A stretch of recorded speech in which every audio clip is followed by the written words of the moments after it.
रविशंकर प्रसाद भी पहुंच गए। यहाँ देखिए सांसद रविशंकर प्रसाद, बीजेपी के सीनियर लीडर, पूर्व मंत्री और परिवार के सदस्य सभी यहाँ से पहुँचने शुरू हो गए हैं और ये पूरा हॉल जो है लोगों से खचाखच भर गया है। काफ़ी संख्या में लोग यहाँ पर अभी पहुँच गए हैं और इंतज़ार है अब सिर्फ उन चेहरों का जो आज यहाँ पर जिनको शपथ लेनी है।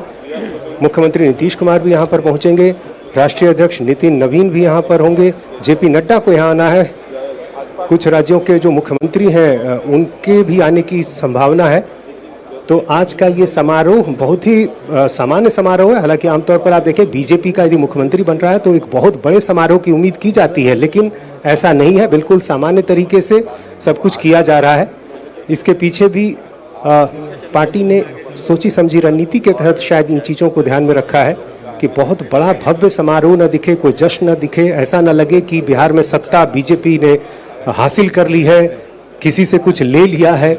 इन सारी चीज़ों को ध्यान में रखते हुए इस समारोह को सामान्य तरीके से रखा गया है और आने वाले समय में भी ये चीजें नजर आएंगी। तो कर ही ली गई और है। देखिए एक अब वो उसका जश्न मनाए चाहे ना बनाए, बहुत भव्य इसे करे चाहे ना करे, लेकिन रियलिटी तो यही है कि आखिरकार इस वक्त बीजेपी के हाथों में कमान है।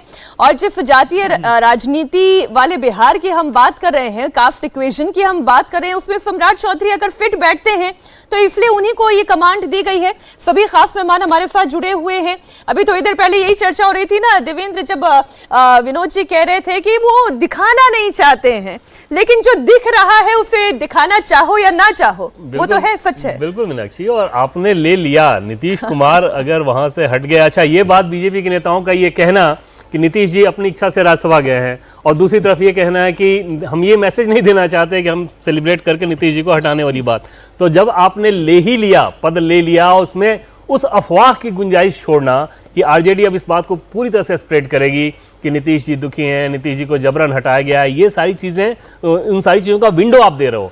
कल जो बैठक हुई थी, जैसे एनडीए विधानमंडल दल की बैठक, उसको कैमरे के सामने करवाना और नीतीश जी के द्वारा प्रपोज करवाना, इन सारे चीज़ों के पीछे मकसद क्या था कि आप नीतीश के वोट बैंक में ये संदेश दें कि सब कुछ नीतीश कुमार जी की मर्जी से हो रहा है, उन पर कुछ थोपा नहीं जा रहा है। और उस कंडीशन में जब एक बार नीतीश जी अब मुख्यमंत्री नहीं रहे, निशांत डिप्टी सीएम भी नहीं बन रहे हैं, सम्राट चौधरी मुख्यमंत्री बन गए, तो अब तो बीजेपी के पास वो गुंजाइश नहीं है कि अगर आप सेलिब्रेशन कम करें तो कम मैसेज जाएगा या ज्यादा करें तो गुलगुले से परहेज ना करें। अगर वो अपनी खुशी छुपाना चाहते हैं तो उनकी मर्जी है ये।